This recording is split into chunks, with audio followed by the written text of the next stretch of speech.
Jesus ends up the verse by saying, whatever God is doing, the Son will do also.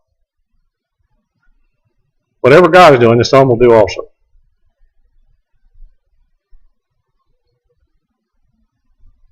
Now I want you to look at 2 Corinthians 6:17. 2 Corinthians 6:17. I'm going to read it to you. But you need to remember what this verse says. These two verses, really. It says, wherefore, come out from among them, that means the unbelievers, the ones that are ineffective, and even the believers that aren't doing what they're supposed to, and be ye separate. We're going to be in a crowd of people having a problem, and God says, come out from among them and be separate, saith the Lord, and touch not the unclean thing. People begin doing things wrong all around us. And I will receive you, he says, and I will be a father unto you, and ye shall be my sons and daughters, saith the Lord Almighty. So, if Jesus said, whatever he sees the Father do, the Son does also, I'm putting this in here because you got to understand, you and I are the sons and daughters of God also. It wasn't just Jesus saying, whatever I see God doing, I do. He's saying to you and me, whatever you see God do, that's what you do. Because we're his sons and daughters. We're his children. Not just one verse. In Galatians 4:4-7, it says this again. It says, but when the fullness of time was come, God sent forth his Son, made of a woman, made under the law, to redeem them that are under the law, that we might receive the adoption of sons. And because you are all sons, God has sent forth the Spirit of his Son into your hearts, crying, Abba, Father. Wherefore thou art no more servants, but a son, and if a son, then heir of the kingdom through Christ. So who is going to show the kingdom to the people of the world? You and I are, because we're sons of God. So only what we see the Father do can the Son do. So only what we see God doing do we join. Everything else, just let it go. Just let it go.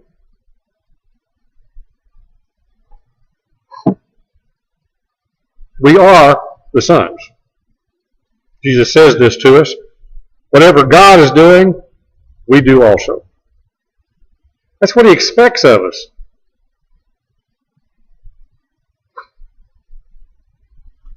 So,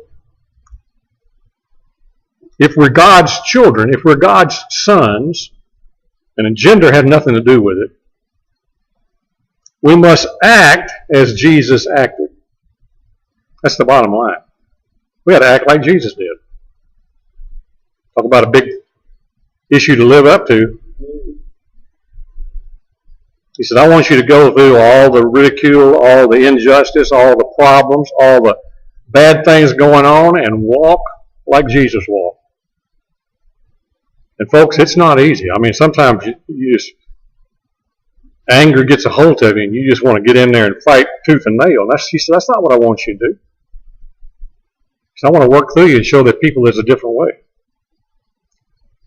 Our duty, according to this verse, is to see and understand. That's it. Just see and understand. And our duty is to know God's call when we see it.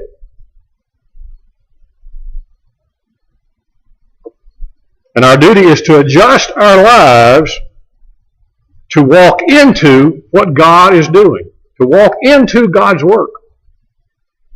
He's going to throw us in the lion's den. He's going to throw us in the fiery furnace, and he says, I want you to be my witness. Well, Daniel didn't have a whole lot to say when he was in the den. They just watched him all night, and he didn't get to eat. They didn't have, Shadrach, Meshach, and Abednego didn't have a lot to say when they were in the fiery furnace. It wasn't until they came out that they had a lot to say. So sometimes our witness is at the end, not the beginning. Daniel said, I don't care what you do to me, I'm not going to fall down and serve your God. They threw him in the lion's den. But he got out. The witness was his life.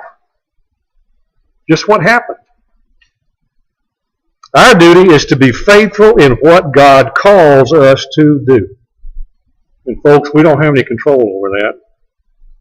God's the one that sets the agenda. You and I just have to pray that we see it and understand it and know that God is calling us into it when we see and understand it, and go and do it.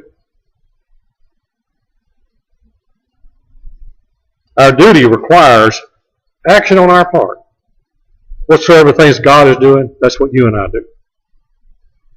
That's all we do. We do that with all of our heart.